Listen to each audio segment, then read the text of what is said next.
7.5 ID எப்படி வந்தது ஐயா? 7.5 வந்தது. நானும் அரசாங்க பள்ளியில் படித்தேன். நானும் எங்கள் ஊரில் கிராமத்தில் அரசு பள்ளியில் படித்தேன்.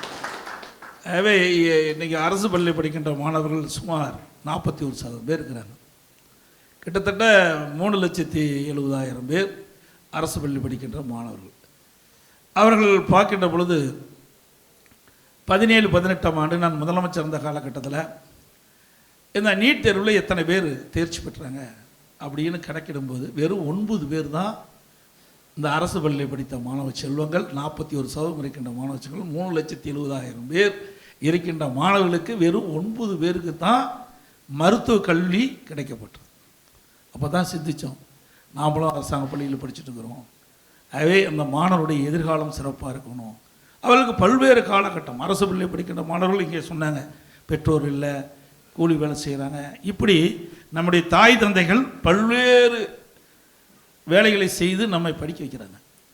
அப்படி இருந்த மாணவர்கள் பல்வேறு துன்பத்துக்கு ஆளாகிறாங்க. அவர்களும் அப்பாவோட சேர்ந்து பணிபுரிய வேணும், வீட்டு வேலை செய்யணும். இதுக்கிடையில் தான் கல்வி கற்க முடியும். ஆக திறமை இருந்தாலும் ஆனால் அந்த திறமையை வெளிப்படுத்த முடியாத ஒரு சூழ்நிலை.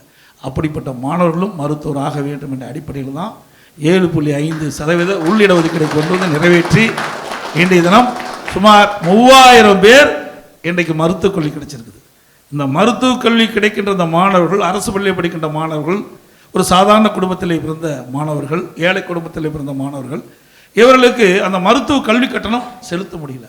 அது என்னுடைய கவனத்துக்கு வந்தவுடன் அம்மாவுடைய அரசு இந்த 7.5% உள்ளிடஒதுக்கீட்டில் இடம் கிடைத்த மாணவர்களுக்கு இந்த மருத்துவ கல்வி கட்டணம் முழுவதும் அரசாங்கமே செலுத்தும் என்ற உத்தரவை வழங்கி ₹1 செலவு இல்லாமல் இந்த அரசு பள்ளியை படிக்கும் மாணவர்கள், இந்த இடஒதுக்கீட்டின் மூலமாக தேர்வு செய்யப்பட்ட மாணவர்கள் இன்றைக்கி மருத்துவ கல்வி கிடைக்க ஒரு வாய்ப்பை உருவாக்கி தந்த அரசாங்கம் அதிமுக அரசு.